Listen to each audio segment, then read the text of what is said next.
Hey there, everybody, and welcome inside FightingFalcons.com for another edition of Falcon Chat. I'm Adam Zundel. Today we're going to be talking to place kicker Frank Keenan. And one of the neat things about these chats is it allows us to get to know the players beyond their performance. And Frank was certainly an excellent performer last year, a first-team all-conference kicker for the Falcons. But beyond that, Frank has had a variety of experiences coming to Fairmont State from England, and he's had a variety of leadership roles. So we have a lot to talk about with Frank, but you're going to want to stick around to the end where he unveils his spot-on American accent. So, let's get to it. Frank Keenan. All right, Frank, how does a rugby player from London end up kicking field goals in Fairmont, West Virginia? It's a question I've been asked quite often, so I have a very quick pre-seed version. I was on a road trip around America, having graduated from the University of Durham in England with my best friend. Saw an American football game, saw kicking. I've kicked my whole life playing rugby. Thought, hey, I'm not enjoying my life in management consultancy in London. Why don't I try kicking in American football? Google searched American football coaches. Found one in Virginia. Went to see him for one day. Ended up kicking with a number of AFL kickers, and he said that I had a chance to play. So I went back to England, had a few email exchanges with him, and he said, come over, come live with me in Georgia for 3 months, kick footballs, and we'll see if we can get you a college scholarship. So went to Georgia, lived there for 3 months, kicked footballs every day, kind of honed the skills, made a YouTube video, sent the YouTube video to 250 schools, and luckily Coach Lopez, with the help of Christy Kiefer, got a hold of my video. They had a watch of it. Few conversations further, and now you were not an American football fan in London, as one might expect. So what were some confusing aspects of the game? I wouldn't say I wasn't a fan. I mean, I'd watched it. We watched the Super Bowl every year. That was it. But I didn't know the rules, and I still don't know all the rules. It's more the nuances of the game that I don't understand. Kind of in rugby, I know what's going on every minute of the game. I know why people do certain things. And it's those nuances which, unless you played the game for 10, 15 years, you have no idea. It's hard to get into. But, I mean, it hasn't been that confusing because, really, kicking, I like to keep it simple and keep it simplistic in my mind.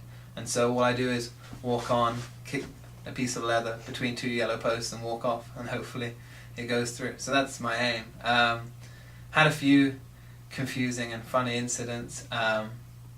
Obviously, in practice, my role is limited, being just there for the kicking special team. So the coaches try to get me involved and help out with scout team, but they don't really do it anymore. After the first time when they asked me to go in at strong safety, and I replied to Coach Dumont with, I don't know what strong safety is. And he says, just go stand at the back. And then I kind of ran around like a headless chicken for a while, and they threw me out. So I don't get asked to help with scout team anymore.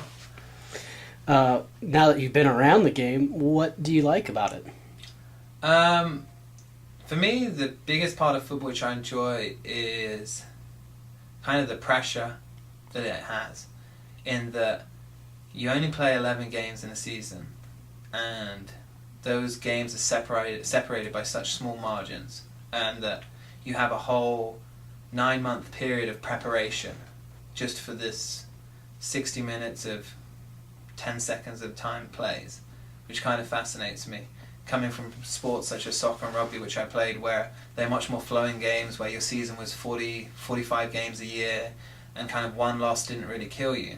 Whereas in football, one missed field goal or one loss, that can cost you a conference championship. And so it fascinates me, the pressure, and I kind of, when I first came in, the first spring I was here, the whole obsessiveness and compulsion towards practice and the preparation kind of confused me, but having been there for a season now, I think I understand it, and I realise why coaches such as like the great coach like Vince Lombardi was so obsessed with practice.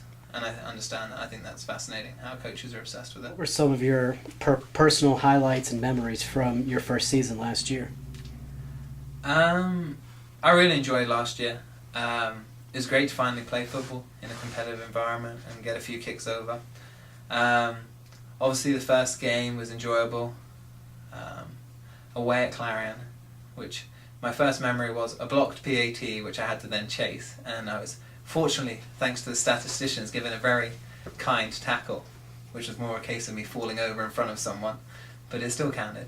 But from a personal highlight, I'd say the West Liberty game on national television gave me an opportunity to kick on a large stage, and the opportunity to kick 3 field goals from 3 that day, make all my PATs, kick off fairly well, was a great thing for me. In addition, I think for me, football has been the huge highlight of last year is kind of the team in terms of the relationships you build. It's such an intense environment with so many players in such small time and area that you do really bond and form strong relationships. So I've got great relationships with my holder, Michael Kime, the punter, Ben Landis, and the snapper, Derek Seville, obviously people I deal with day in, day out. So I've enjoyed that a lot as well. You've alluded to your some of the leadership things that you've done here, and you seem like you've kind of hungered for that kind of role to make a difference since you've been on campus. Tell me a little bit how you've been able to do that through your presidency as the Student Athletic Advisory Committee.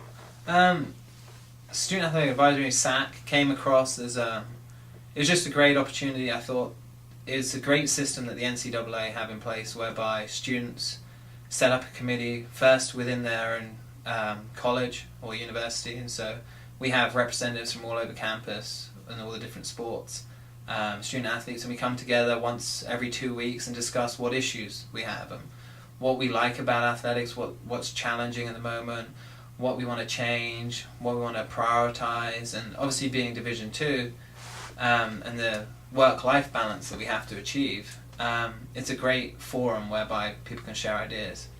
And so from my perspective, to be involved in that was a good thing at the start, and then the opportunity to kind of lead that within that arose, and so it's something I stood for and fortunately was able to get. And then following on from that, I then went to the conference SAC meeting, and the opportunity to sit on the national committee arose representing the WIVIAC. And so there's another thing which I kind of just went for, and it turned out I got it, and I'll be going to Indianapolis over the next 6 months a couple of times just to talk to other student athletes from around the country, share experiences, share ideas, share ways that we can benefit our communities as student athletes, and also talk about what issues and rule changes need to be made to make the student athletic experience better. Talk about your role and the Student Athlete Advisory Committee's role last year in the Community Engagement Initiative and how gratifying it was to be recognized by the NCAA. Well, I think it was a great achievement for Fairmont State, first and foremost, and it's something I know that the athletic department here have been wanting to achieve for a number of years, and to be recognized as the national champions for community engagement was a huge deal. SAC were very fortunate and willing to be involved in such a thing. On the day, we were involved in collecting food and books as part of the Read and Feed program, and then going and handing them out to the community.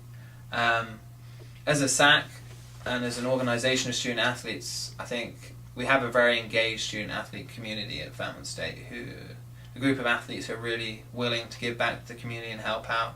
And it's not just on events such as the Community Engagement Initiative that the students give back. There's a lot of programs with the Boys and Girls Club and the Salvation Army, which was another award the football team won last year for collecting the most ringing bells at Christmas. So I think community engagement is part of Fairmont State athletics, and I think that's something that all the athletic programs here have done a good job in kind of promoting. Well, what do you hope for the team this year? What do you expect from the team this year? What do you expect from yourself this year? Starting at the team level, there's no excuses this year, and I think that's a good mentality that a lot of players have adopted this summer and through the spring and going forward. We are a team that performed well last year, had a few close games that didn't quite go our way, and we came up with excuses at the time, and people felt sorry for themselves a little bit. But really this year there's no excuses, and so I would say a conference championship is always the goal. And I really truly believe that that's something that as a team we can achieve.